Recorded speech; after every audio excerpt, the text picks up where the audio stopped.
And just to confirm, this is the Act on Homelessness Collaborative All-Call Partners meeting.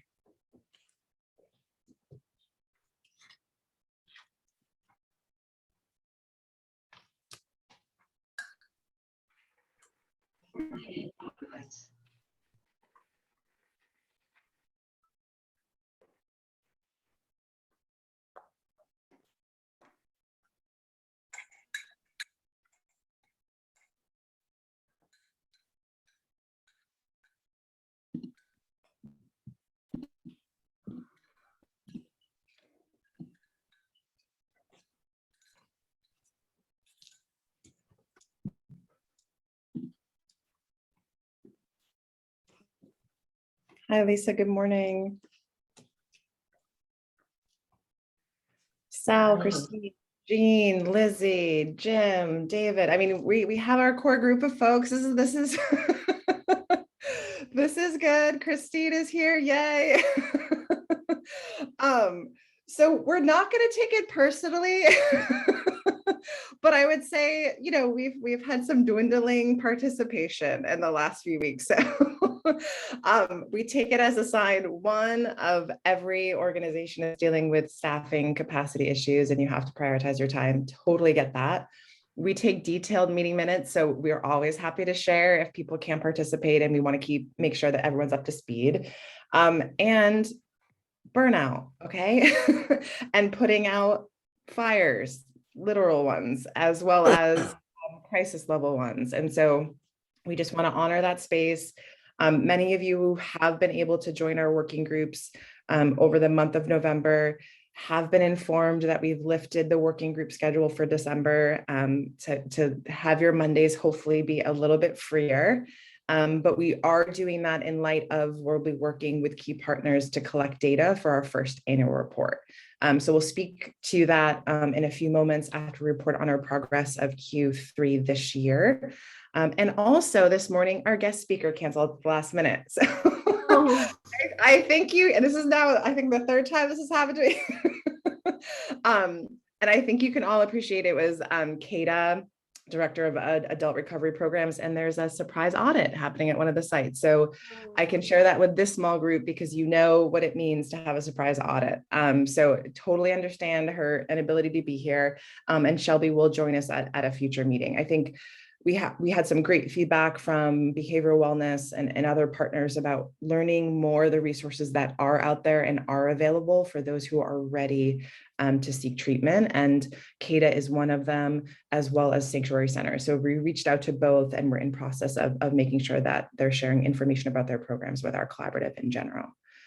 Anything to start off this cozy gray morning? We have plenty of time. And we won't take up all of it, we promise. Yes, Christine. Hey, are we ever going to meet in person again? Yes, we were just talking about that as a team. We were just talking about that, and we miss everyone dearly. We actually had our first kind of test of coming together in person, and it was a waterfront regional action plan whiteboard session strategizing for 2022. Jeff, you can attest, I'm sure, and Kayla, it was just so great to have a small group of us in person. It was about, I think, 8 or 10 of us spaced out at Westmont College Downtown Center. It was awesome. So Christine, I think we want a schedule of, we honor that this has been more accessible for folks, especially with a busy schedule, but the work that we do best is in person, and the conversation and dialogue we have best is in person. So I think we're looking at a working group schedule of maybe every other month in person, and that our steering committees, if we can find the appropriate space, would be in person every quarter. I think, especially as we go into next year, we're looking at a shift in schedule to be much more project focused instead of issue focused. And so that's another reason why we feel like being in person could be really worthwhile. Christine, have you had any luck with either setting a protocol or thinking about in person going into next year as your team? Yeah, I mean, I think that in general, I think we're losing a sense of community by being so disconnected.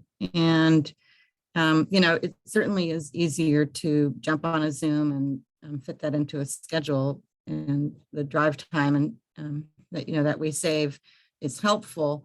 And I feel the disconnection. My staff feels the disconnection. We're all in the office, and it just makes a difference when you see people. Completely agree. And, our team, has been coming together in person, when we can, and actually more regularly, I think, than we have in the past. We let go of our office. And so when we can have breakfast together, or coffee and connect, it's been super, super helpful. And I will say, Christine, I mean, you've experienced this more so than other folks. I think Raj has, Emily's on the call, Lizzie too. Just we're getting into some really specific things. If we talk about, this is what we're experiencing in making client referrals, this is what we're experiencing in terms of impacts to our neighborhood, what's possible, not possible, where are we seeing barriers? Being in person helps us get to a deeper level of those conversations moving forward. So we just started talking about that yesterday. And so I think we're going to set out some sort of schedule of a mix of virtual and a mix of in-person. Thank you for bringing that up. And I just want to see everyone's faces. And so we actually said we're going to be reaching out and asking you all to meet for coffee with us. Just even one-on-one, it would be wonderful. So we're going to be doing that over the next couple of months. I miss connecting with all of you and having those, hey, catch up from the last 2 years. And then how can we make 2022 really, really awesome? All right, so as we get in, this is our all call partners meeting. So the Act on Homelessness Collaborative, this is our first year of implementation. So I know it's hard to believe, it feels like you've been in these darn meetings for many, many years. And it's only been, I think, a year and a half. Our first year with the collaboration was co-creating and co-developing the 3-year strategic plan. So this being the first year of implementation, we are going into our annual report. So our all-call meetings happen after our steering committee meetings each quarter. And that's because we report out our progress, we talk about challenges, we talk about successes, and then we really look to share that information more broadly and more publicly.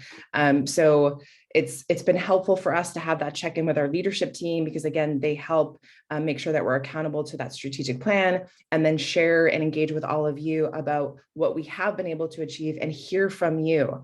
Either, again, additional wins that you've been able to experience, but also challenges and things that we can work on strategizing and prioritizing going into next year. So as I mentioned before, this format is to share our quarterly progress. We usually have a guest speaker that's pertinent to some of the issues that we've been experiencing and hearing about in the community. I apologize that that's not able to happen today. We'll make that happen in the future.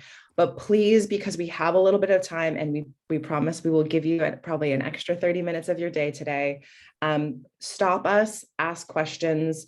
I can see virtual hands raised when we're all in this together, but I'm going to show a PowerPoint. So if you could just add your questions to the chat, Kayla can be monitoring those and bring them up as we're in conversation.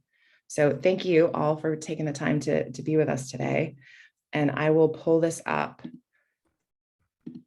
So our quarterly progress has been based on a couple of key things. One is the activities of our working groups. And then a large part are regional action plans that meet weekly to address impacts in their regions, as well as our neighborhood navigation centers. And then we pull data from our primary case management and outreach partner, CityNet, and Emily's with us today, to again monitor progress quarterly to see if we are advancing on those goals. But our annual report will be much more inclusive of all partners that have been engaged in the Act on Homelessness Collaborative. It'll be much more comprehensive. And it'll take us a little bit more time to gather that information, but we've committed to that deeper level of reporting once a year. One, because again, we want to create that transparency and accountability to our goals, but we also don't want to burden all of our partners with data collection outside of the data collection reporting they already do for funders and government contracts. So that's our goal, and that's our hope, and that's what we've communicated to City Council going into next year. Jean, I see you posted a winter clothing drive. Thank you so much for mentioning that.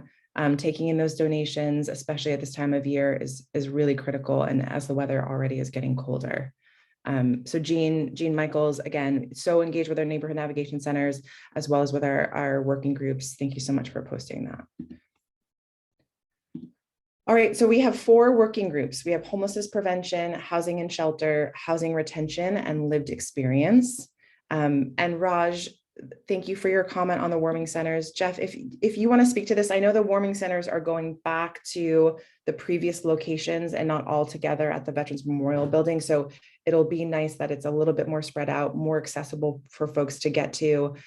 There has been a lot of conversations about that temperature threshold. And I know one of it was capacity, and it was almost double the budget to increase the temperature threshold by 5 degrees. But has there been any recent conversations, and anyone else beyond Jeff who has some input or insight into that would be really helpful? No, thank you, Barbara. There haven't been any recent conversations, but there's been conversation around that issue pretty much since the establishment of the program. They also kind of base it on national temperature levels. So I think we can always advocate for a change there, but I think they're pretty. The other issue is that if they do raise that temperature, it means opening the warming centers more often. It means raising up more volunteers, and it means more money that needs to come from the county for the program. So that's been one of the issues, I think, historically as well. It's just capacity for the program. Well, and the warming centers are in transition. So Good Samaritan Shelter will be the new fiscal agent oversight of the warming centers. And I know that Sylvia has been an advocate for that temperature threshold shift as well. So I think, again, we've never let go of the conversation. We've never given up on it. It's always regularly discussed and touched on. And as more resources come in from the federal and state government, we're looking at every opportunity to be able to do that. But Jeff is correct that it is still very much volunteer driven, as well as the locations are offered in kind. So that's a huge consideration in making any shift there.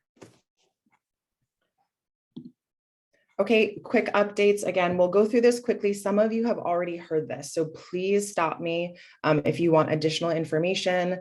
If you have questions, we're happy to answer them. But again, we want to use this all-call meeting to update you about the third quarter of this year as we go into our annual report. So homelessness prevention has been really focused on those who've been impacted financially from COVID-19 pandemic.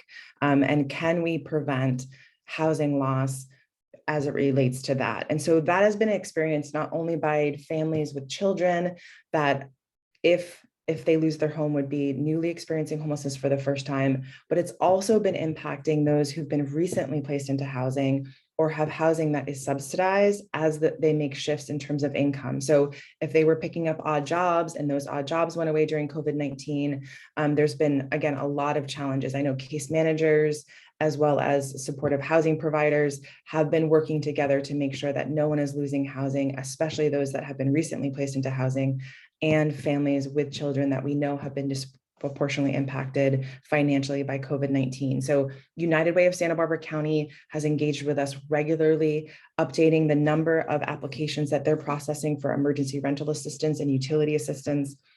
The last update, and I reached out recently, but haven't got the information yet, is over 638 households just in the city of Santa Barbara applied during the first round of emergency rental assistance.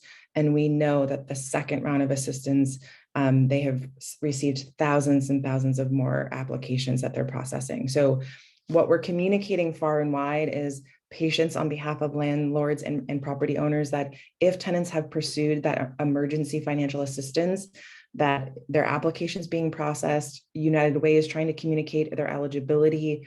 And if they are eligible, that we're asking for patients to receive that payment so that we're preventing an eviction for lack of payment. So that coordination and communication has been happening regularly. We've also coordinated with the Department of Social Services on an eviction resource brochure. So those who have been a key stakeholder in the process of eviction, very, very difficult and challenging circumstance. We're looking to see, are there things that we can share information-wise and resource-wise with folks as they're going through that challenging time to help them out. So we've coordinated on the appropriate resources to include in that. as well as working with organizations that help low income families that are struggling access that application, because everything's online and they do ask for a lot of detail and documentation. So we know, again, it takes a lot of work and access to technology to be able to do that. So we've tried to broaden that reach as well. The Housing and Shelter Working Group, I would say the first part of the quarter, we were really pivoted and focused on the encampment response in fire-prone areas. So the city staff and leadership were wonderful to work with our working groups and regional action plans to get advice, to get feedback, what were the best approaches that we've seen, experienced, heard in other regions, for, again, making sure that individuals have a safe place to stay if we are relocating them from clearing encampments. And so that pilot program has gone really well. For us, it is that level of bridge housing that creates stabilization, that allows clients to go through that documentation ready process and be able to create that individualized housing plan. CityNet has been working tirelessly to get the remaining individuals in that bridge housing program into and connected to other transitional or permanent housing units. And the plan is to help the remaining individuals at the end of the pilot program that has been since extended. So we know it's naive to think we'll be able to help everyone. But Emily, I don't want to put you on the spot. I just want to share our gratitude for you and your team and the work that you've done to make that happen. And that we're able to work together to come up with a short-term solution that we know is best for the residents that we're trying to mitigate the impacts, as well as those that we're trying to serve. And so we have launched an Upper State Street Regional Action Plan because we have seen movement in general of our unhoused neighbors across the city. And so we're seeing impacts in other areas that have, communicated to us that the impacts were less prior to the bridge housing program, but we very well know that the residents in the bridge housing program are really, again, engaged, committed. Some of them are working, have found work. Some of them have been placed in permanent housing. It is a beautiful thing when they're able to be stabilized and get the treatment and the support that they need. So thank you again. We report out on the Upper State Street RAP every Thursday. I'll talk about RAPs a little bit later, but I wanted to just re-emphasize that the city worked with our collaborative partners to identify the best path forward, and we were able to advocate for those appropriate solutions. We're also excited that the breaking ground, if we can say that, for modular units. And just a note to put your computer on mute if you're not speaking. So a couple of things. One, breaking ground on modular units. It's fun. And I think the biggest thing is the excitement of the accessibility of the location, that it's 33 units of bridge housing that is coming to downtown Santa Barbara, that we need it now more than ever, and looking to work with the county to prioritize the geographic region in and around that area for folks in the coordinated entry system. So a lot of work is happening there as well. This is, I know you think 33 units is small in comparison to what we need, but we are so excited. And that 33 units is incrementally getting us to a better place, especially because we know that a couple of the major developments, the housing developments that are opening up in the next 18 months to 2 years, this is creating that pathway to get them into that permanent housing unit. So thank you for all of you who have advocated, donated, contributed to that, because they had a fundraising goal that they needed to match before ordering those units. And we're excited for that to move forward and be in place and in coordination with the county. The last piece has been, we've seen much more. Oh, Sal said, can you remind us where the site will be located? It is on Garden between Santa Barbara and, between Santa Barbara and Garden. And Jeff, you were there, or Rich was there recently. Is it 1,000 block?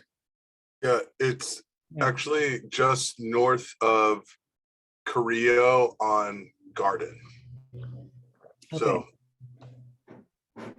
And you were able to, there's a visual being shared of the modular units themselves, which I think are, they're getting better and better every time we order them. So that's great. So yeah, on Carrillo, right near Garden. And was there any other questions? I just want to make sure that I'm getting to that. On purchasing empty buildings. So Raj, we actually have an upcoming Project Home Key meeting where across the county properties are being vetted to submit for the Project Home Key grant funding program. The vacancy or underutilization of properties or buildings, all of them have been identified, all of them have been vetted, and I will say all of them. The ones that are still open for possibility are those that aren't listed. So people that have a property that have thought about, offloading it or selling it, but haven't begun that process. And so we are working with all of our contacts to say, hey, if there's anyone's open at this period of time, obviously the need is there. Can we facilitate that communication? But please know, through the pallet shelter program, Dignity Moves, any opportunity with the bridge housing program. I know CityNet and their partners are still looking at and vetting properties. It's happening countywide because we have never had the resources that we have now to be able to acquire properties and be able to convert them into permanent housing units.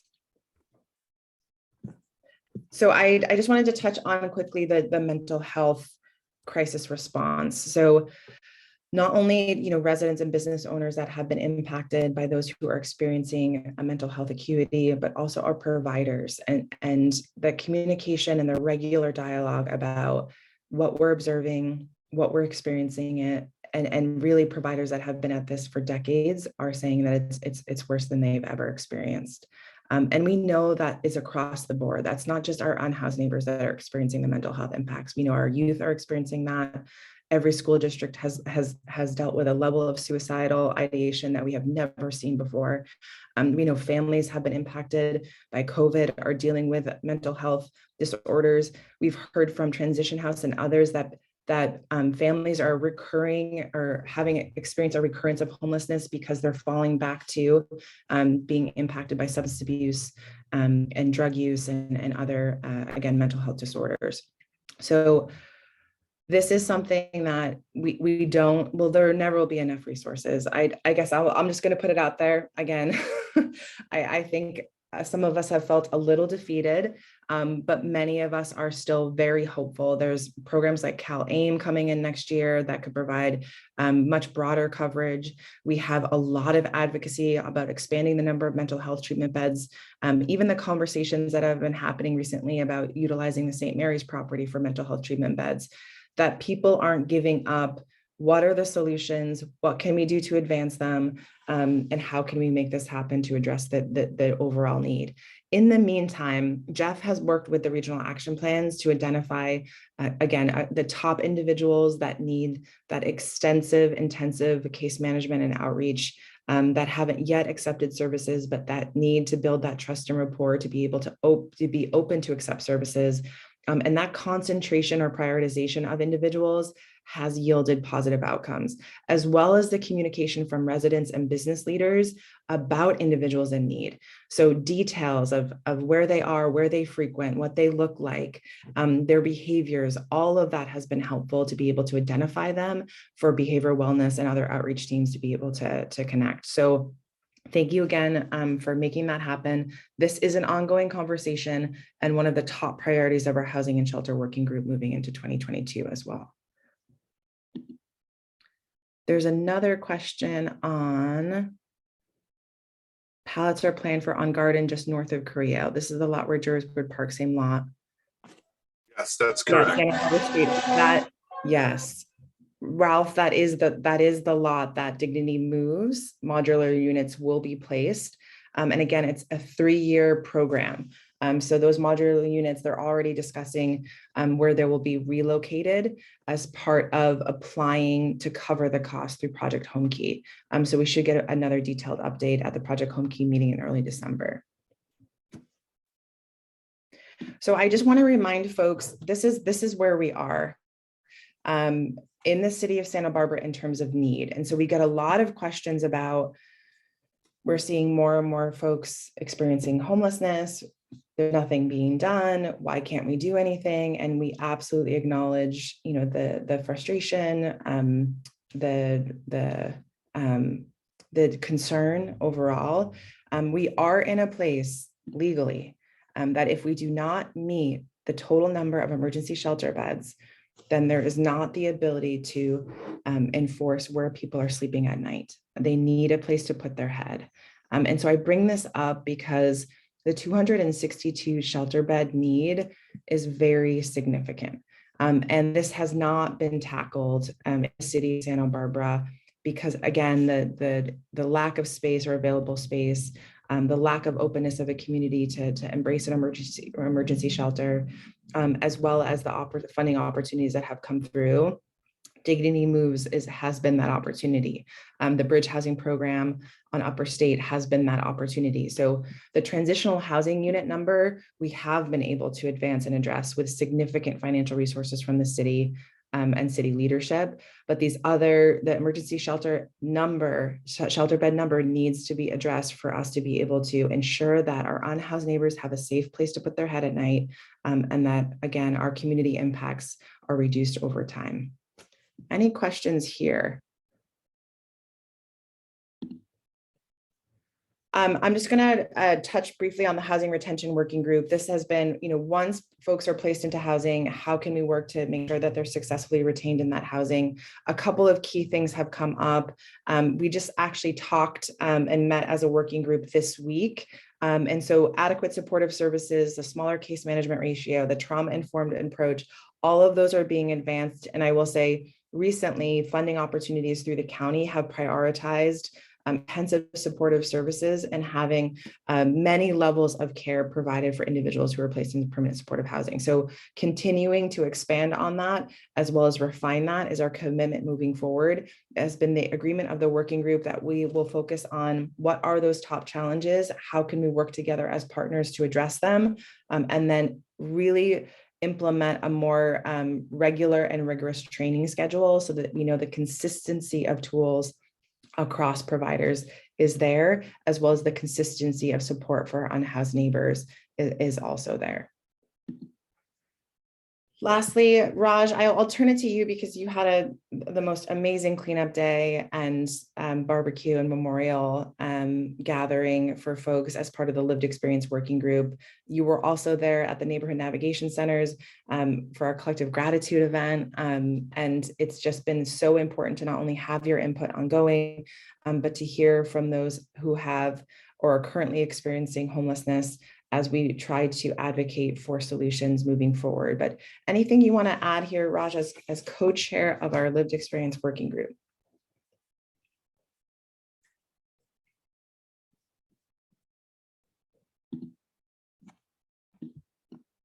I can't see him. Can I open my screen up a little? Raj, are you on mute or? Sorry about that. Okay. Yes, there are a couple of issues I would like to bring up, and that is there's a group of us that's working on a safe sleeping project. Just like we have safe parking, we need safe sleeping. So we're looking at possibly the parking lot of the path parking lot. Mm-hmm. So we're going to call it United States Safe Sleeping. So we're hoping that we can get something going with that, because it would be really good to have a place where people can sleep and feel safe, especially the women. And what we're looking at is having like the half dome tents like they have at the beach, face them all in one direction so people can have privacy. Have like a locker system available, so when they pack up in the morning, they can lock their belongings up or their paperwork.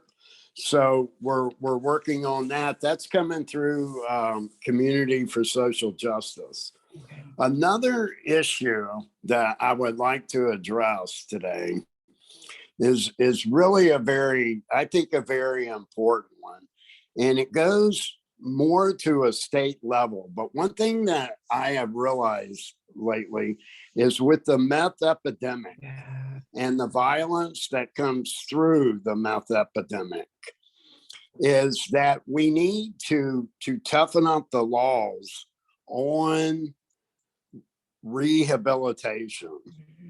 Because what I found for me that helped me practically almost more than everything, I would have to put it at one of the tops of my list that helped me stay clean, is the constant testing. Every time I went in or came back and went into the Salvation Army, I was tested for alcohol.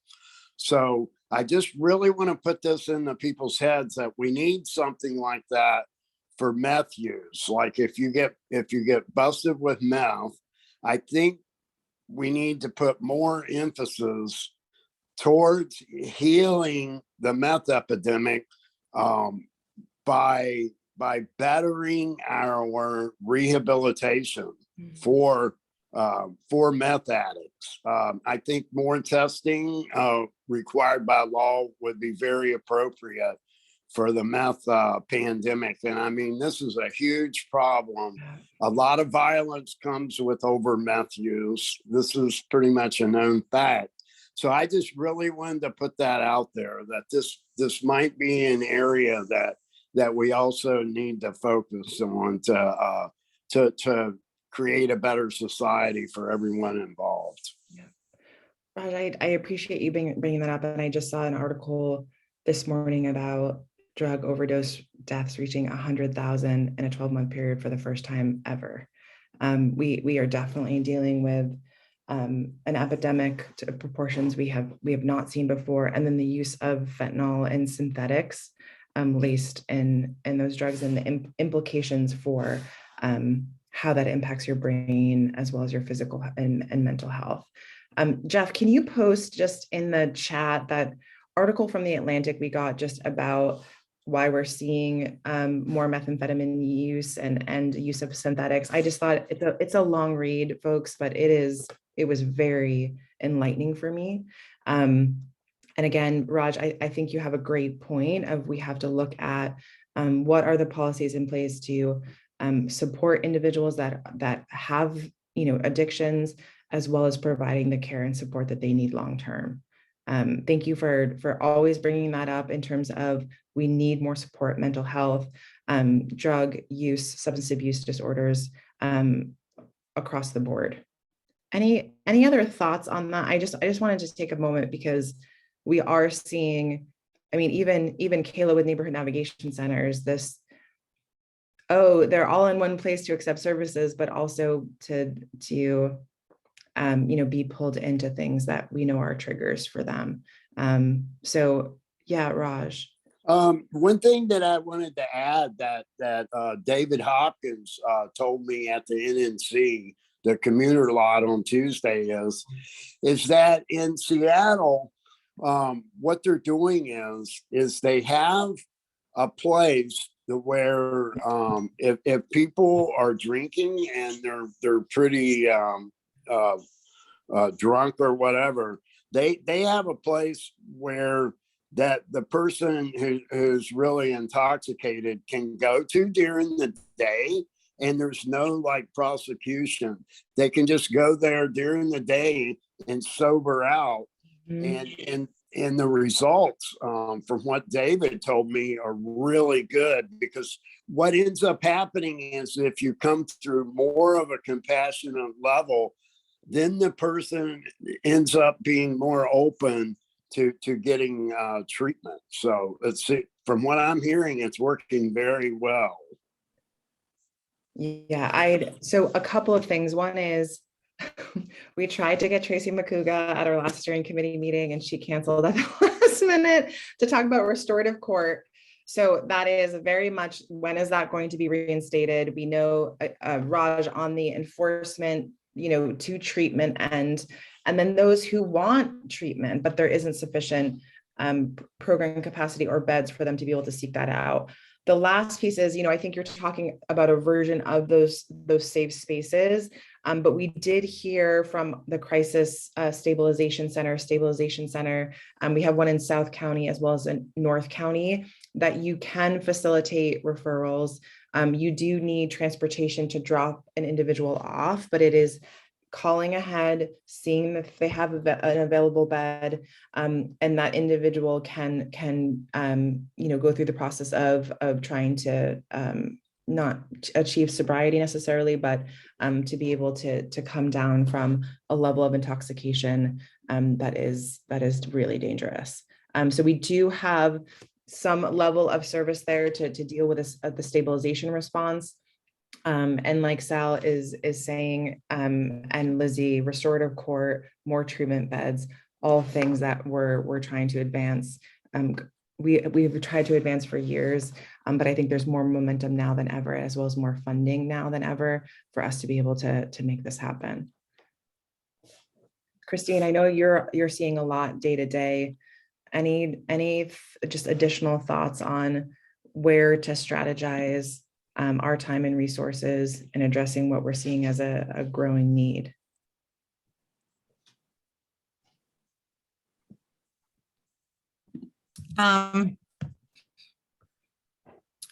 We're so focused on all of the things internally and the needs internally, quite frankly. What we're working with is still staffing, and a significant level of mental health acuity and crises constantly. Yeah. We did, and I was waiting for the appropriate time to bring this up, which I'm not sure what that is, but we had to go out to one of our, the Carrillo Castillo lot last night to manage a safe parking situation. And boy, there was a lot of activity in that lot.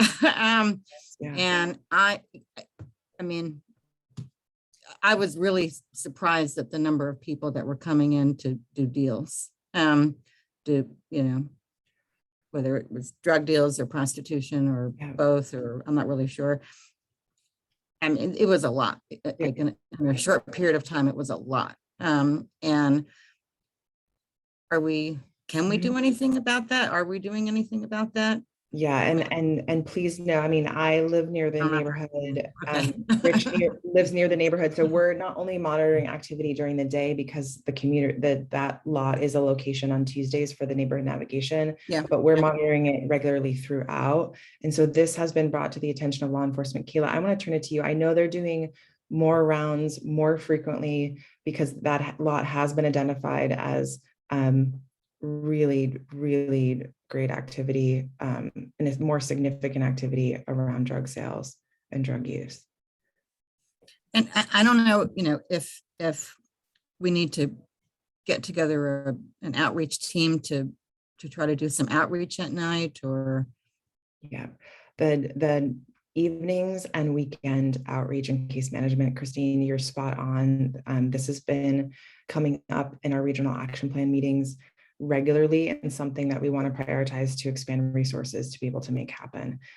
You're right, we're seeing a lot more activity in the evening weekends that needs to be addressed. Kayla, do you want to say anything just about, I know you're trying to work with law enforcement and other partners to minimize or reduce the activity we're seeing in that commuter lot? Sorry, you're on mute. Oh, no, I can't hear you. Maybe it's the headphones.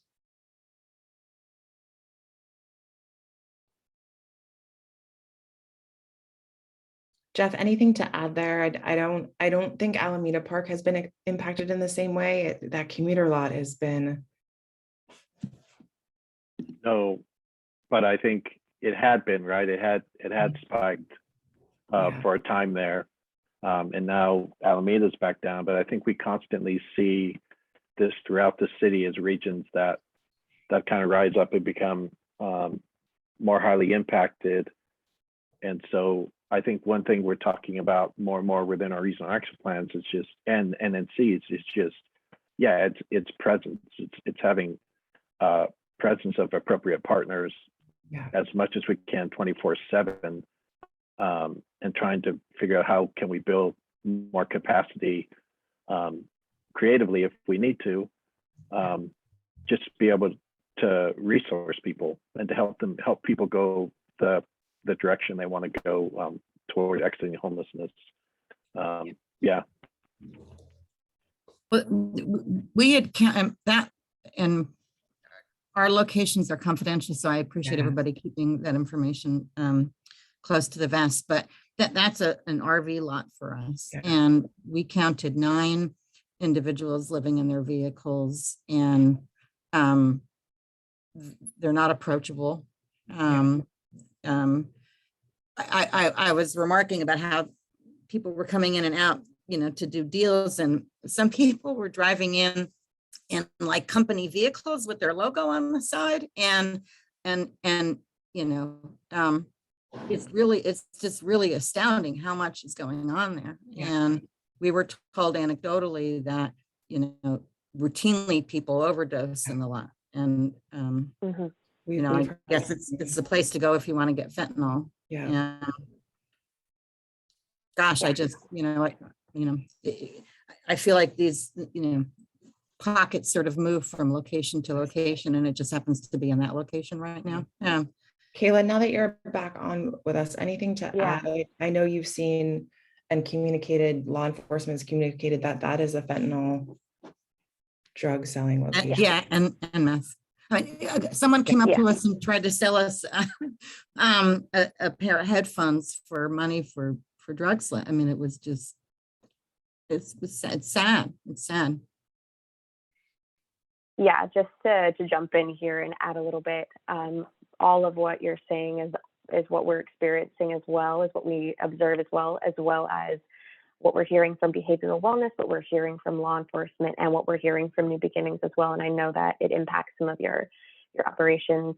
The safe parking case manager, Elmer, was so kind as to come out and talk to us a little bit about what he was seeing and what you've been hearing through Lot Monitor. So I'm really grateful for that engagement last week. But I know that law enforcement is doing, and we've asked them to do some more regular outreach to that lot, but I would agree that we're seeing it kind of become one of those hotspot locations in the same way, folded in with exactly what we're talking about with increased drug use, methamphetamines, heroin, and fentanyl. We're hearing from both Neighborhood Navigation Center attendees, as well as service providers, that fentanyl seems to be kind of shooting up, like rising, particularly in the commuter lot. So working also, I think, on the other end to see how we can engage, particularly kind of some sort of substance abuse outreach, because I want to see more of that. So kind of working to see how we can engage those partners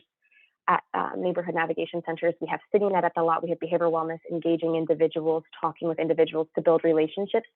Some of whom we know to be kind of regulars who live at the commuter lot, just engaging them through that ongoing relationship, to do some of that compassionate care, trauma-informed angle, as well as having law enforcement crack down on some of those issues so that it doesn't impact some of what you're trying to carry out and care for clients sleeping in that lot in their vehicles. But to echo what you're saying, Christine, we are seeing some of the same things, and I agree that we need some more off-hours outreach to engage individuals. Mm-hmm. Ooh. Okay, Christine, thank you for bringing that up, and all, like, also just sharing your internal organizational staffing and development challenges. We're seeing that across the board as well, and I think people need to hear that and recognize that our providers are needed now more than ever, but you're also dealing with your own internal challenges because of the economic environment that we're in. We have never experienced the level of constant crises, and constant mental health, just crises that ever. Yeah. And we were, talking about it last night, and it's just, it's so hard to try to be strategic and try to, be, forward moving when there's just so much, there's just so many crises. Yeah.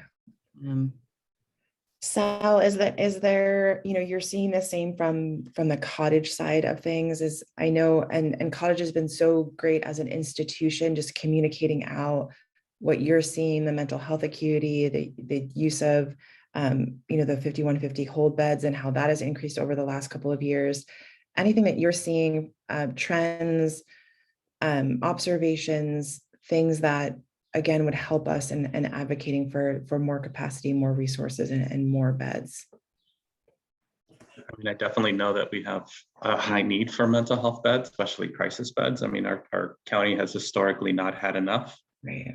which is why we have to send them out, out of the county for so many numbers. I know pediatric crisis beds are non-existent in our community as well. And so, and the need is high. I mean, the need is high, both the pediatric population as well as the adult population. We don't have enough program beds. I mean, it's tough. And I think it's also, I also wonder if the crackdown on the encampments has also, is causing individuals not to be maybe more seen, which is why you're seeing it at the commuter lots. And, that stuff was probably happening before. Yeah. But maybe we weren't seeing it because it was hidden. So I wonder how much of that is also part of why it's more visible now. Agreed. We're the more enforcement in parks in terms of sleeping overnight and more enforcement of encampments has created a lot of movement and visibility that we have not experienced before. But again, we're still hearing from providers that have been able to engage those residents and neighbors that have lived in those regions, seeing a level of mental health acuity and drug use that we have not seen before. So it's both. And all of the other components that feed into that. But you're right to bring that up, and it's something that we've been trying to communicate. Jeff will go into our regional action plans that we've been trying to communicate to our regional action plans, and I think, justifiably so, a lot of our residents and business owners want to point to one reason and one thing. So if we can get rid of that one thing, we'll minimize the impact to our region. And what we're trying to share and communicate that it's not just one thing that's creating this, it's multiple factors, all of which need a level of attention and resources simultaneously for us to be able to have those visible results. And so it's going to take time. And again, the level of concern from providers we're trying to share and echo throughout those regional action plans, just to educate folks that we're dealing with things that as providers we haven't dealt with before, and at a level, I would say, not that we haven't dealt with it before, but at a level we haven't seen before. So Jeff, I just want to transition to the wraps. I know we wanted to save folks some time today since we had a guest speaker cancel, but I want you to go through just the engagement here, the level of participation from leaders, business leaders, and residents have been both really, really positive, both for addressing short-term solutions and targeting resources, but also again, for the education that we've been able to impart as well. Yeah, thank you, Barbara. Yeah, I just really appreciate, first of all the partners who are part of these regional action plan meetings, knowing that they're weekly meetings.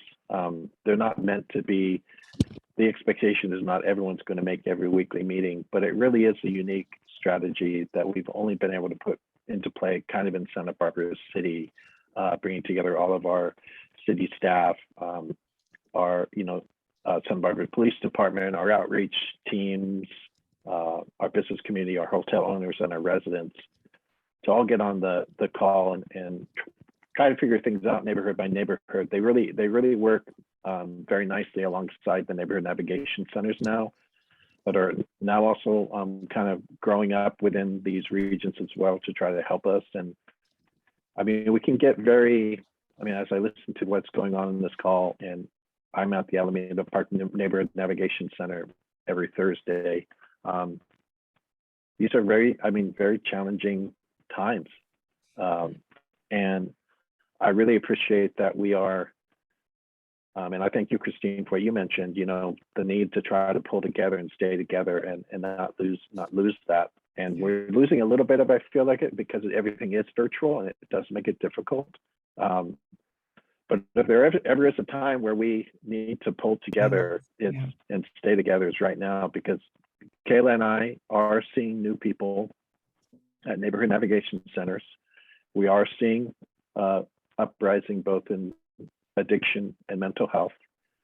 We're seeing things that are beyond the capability of the norm for, as Emily would say, even some of our, even sitting in their case management abilities right now, trying to help some individuals.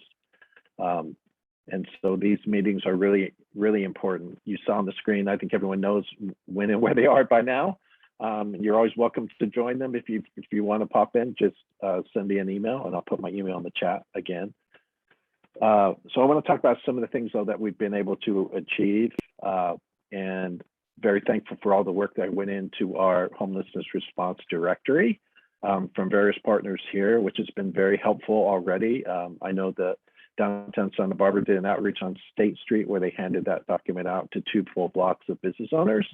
And they were very thankful to have a document that kind of described to them who to call, what actually to say, and what to expect once you call. And so that document is now being distributed throughout all of our regions, from Waterfront, State Street, East Side. And I believe the new Upper State Street group has received it or will too. So really thankful to get that document out, just to try to help our community members understand who to call when they're dealing with some of these situations that are beyond our expertise, or beyond the expertise of a new staff member you hired at your hotel or at your business, and you're dealing with something that you don't know how to de-escalate. And we're seeing that throughout the city.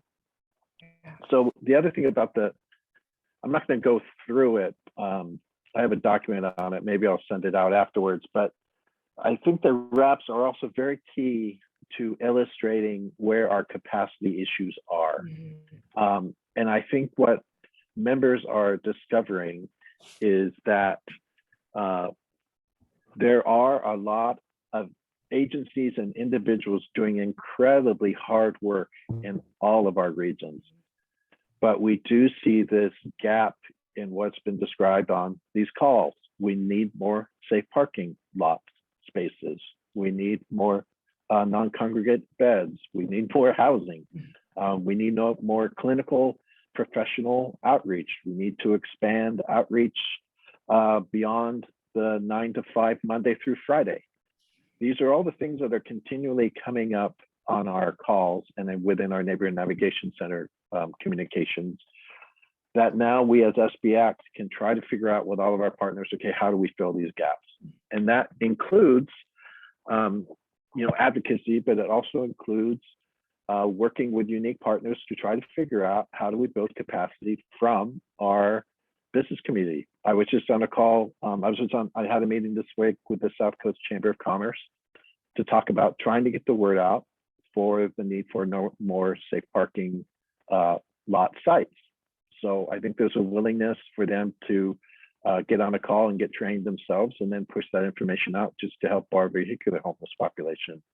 So I think things like that. We have a few partners that are interested in trying to help us through training of trauma-informed volunteers that get all the training they need to expand our street outreach presence, not in case management, but just street presence that can refer people to the right agencies or de-escalate situations that maybe the average person can't de-escalate. So those are some of the things we're trying to do based on what we're hearing from our regional action plans that we ourselves as SBX can kind of coordinate. Barbara's put up there on the slide, I think you've all seen this before, is that we are aimed, and I think Barbara, you have some data you can share at the end of this as far as where we're at. Do you want to walk through the data from that was one of our key goals, is helping 100 individuals exit homelessness this year. So Barbara, if you want to walk everyone through that. And again, we know this number is more significant across all of our collaborative partners, but this is just with our primary lead in the city of Santa Barbara that's been contracted by the city of Santa Barbara for case management and outreach through CityNet.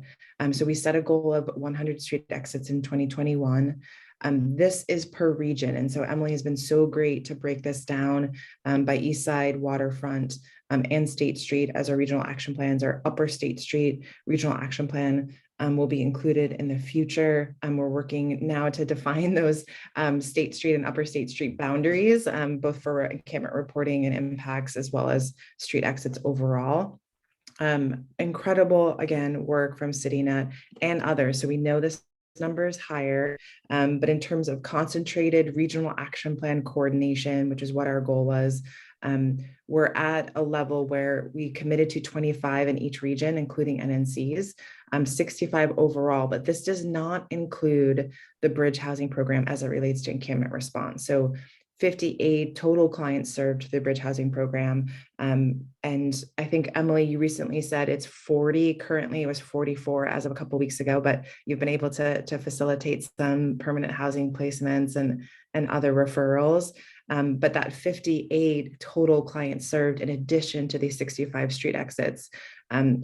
Although it's not per our regional action plan regions, that 58 total number is impacts in terms of our encampments in those fire-prone areas, as well as those who frequent in and around those regions in general.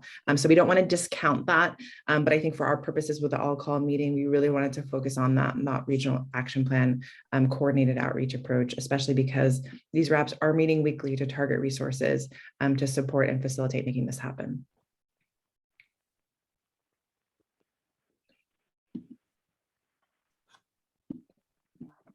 You are on, Kayla.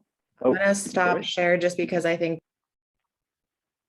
I just stopped share just so we can see everyone. We're a small group today.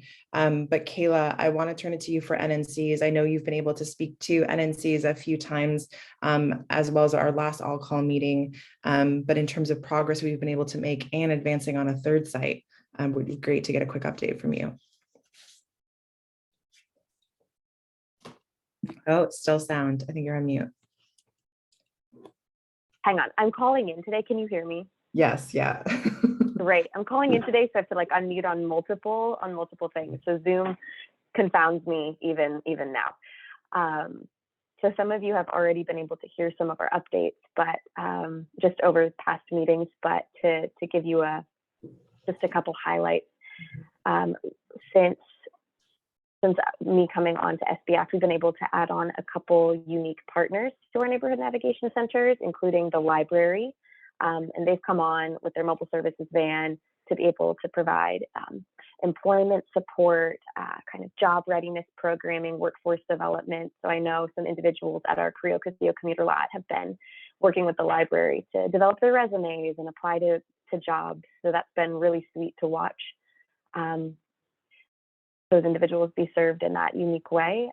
CityNet has joined us at both of our neighborhood navigation centers to engage with clients, to be an outreach presence, and to be able to connect individuals with the resources that they need on a variety of levels, and also just to be kind of that relational engagement, that instead of some individuals who might be kind of averse to services or averse to case management at first, by getting to talk with those case managers, they begin to put a face to the name CityNet and begin to build that trust. So I'm excited to see how that will grow over time as our case managers are able to join us more frequently at the neighborhood navigation centers.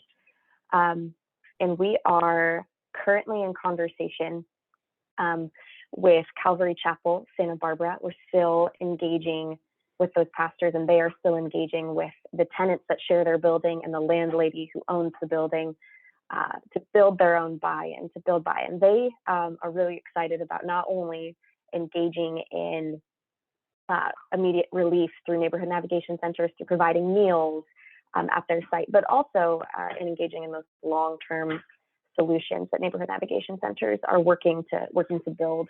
So I'm excited to see some of the ways that they might be able to generate some buy-in before we're able to come in and speak to those tenants and the landlady. This week, as part of our neighborhood navigation center meeting, we did a site visit to the immediate region surrounding Calvary Chapel to do a Kayla, small can you let scale people kind of- know where that site is? Just so Yeah, I think a lot of people may not know where Calvary Chapel is. Yeah. Yeah, sure. So Calvary Chapel is on the east side of Santa Barbara, which is where we're working to explore that third site. Because as Jeff said, neighborhood navigation centers, we'd like them to work kind of in tandem with those regional action plans. So our Carrillo Castillo commuter lot and our Alameda Park neighborhood navigation centers correspond to our waterfront and State Street regional action plans, but we have that east side wrap, which experiences its own unique impacts of homelessness and its own unique populations of individuals needing services. So Calvary Chapel is located right across from the rescue mission. So we've also been in conversation with the Santa Barbara Rescue Mission to begin to engage what possibilities they might have, what kind of ideas they might have for off-site case management at a neighborhood navigation center at a time when their facilities aren't open, as well as engaging PATH's outreach specialists when that position is filled to be able to use the resources that are unique to the east side at the neighborhood navigation centers. So that's where we're at currently, is getting a general scope of what the need is over on the east side. So like I was mentioning, we've performed a small scale point in time count in the region immediately surrounding Calvary Chapel on the east side, in front of the rescue mission and the blocks surrounding, to count how many individuals are currently there as a baseline number to present in that ongoing conversation about the siting of that third neighborhood navigation center. So that's a little glimpse at what's been happening neighborhood navigation center wise, but I'm happy to connect or happy to have you come out and visit and see them in action.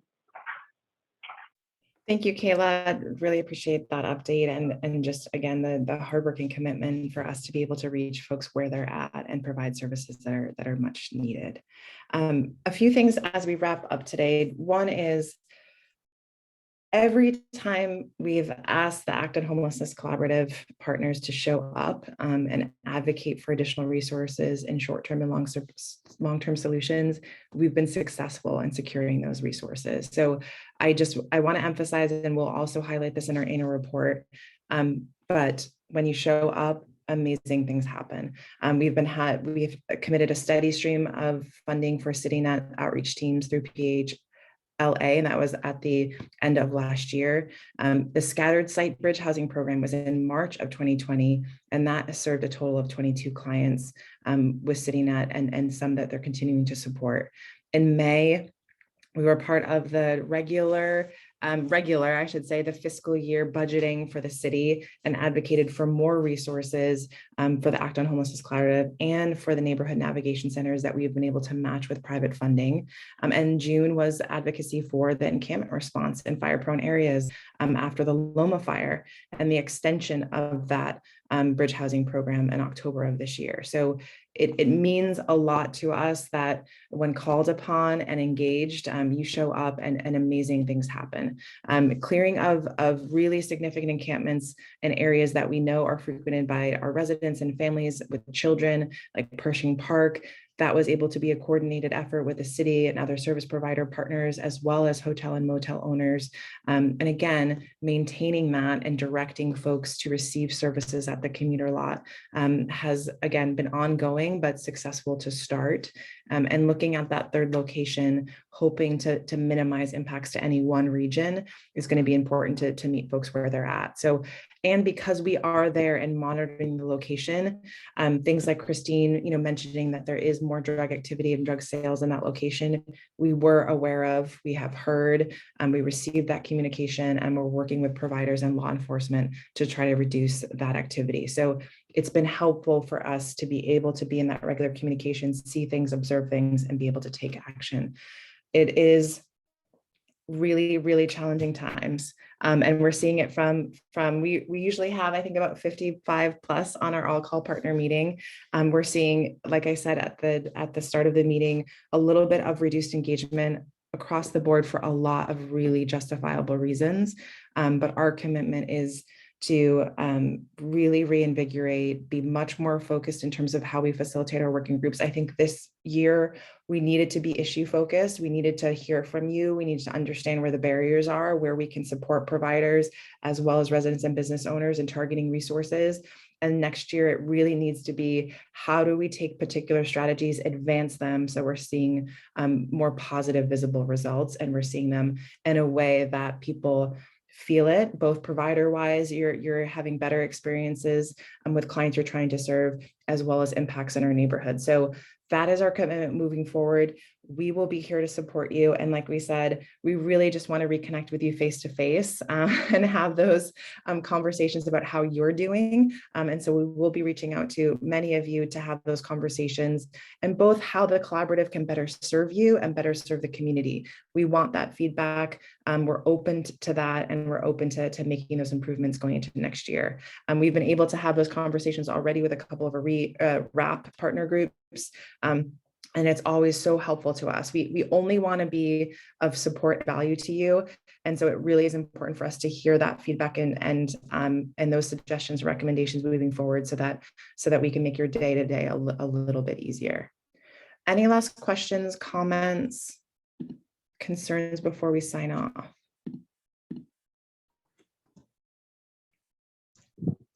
Barbara, I have more of an administrative question. Yeah. What is the frequency of this all participants meeting? It's quarterly. So it's quarterly right after, a month after our steering committee meets. So it's usually the middle month of the quarter. If that makes sense.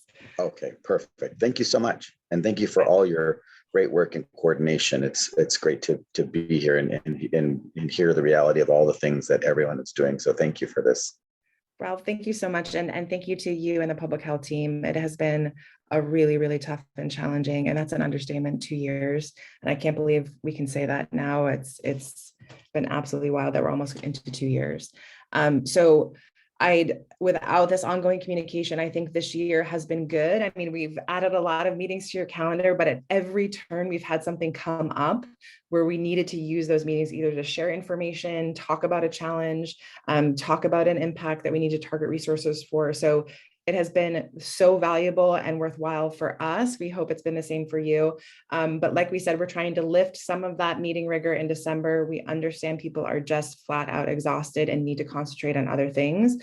But we will be focusing in on that in a report to make sure that all of your incredible work is communicated to a broader audience, that people are receiving that information, and we're sharing that far and wide. So thank you all for taking the time to be here. Thanksgiving is next week, if you can believe it. So I hope you have a beautiful holiday. We'll see you, I'm sure, in other meetings throughout the next few weeks before the year end. But thank you for all of your feedback, input, valuable contributions, day-to-day services to our unhoused neighbors, day-to-day services to make us a welcoming, beautiful community to tourism, and to boost back our local economy. Just beyond grateful. So thank you all so much. We'll see you again in the new year as our all-call partner collaborative. Thanks, everyone.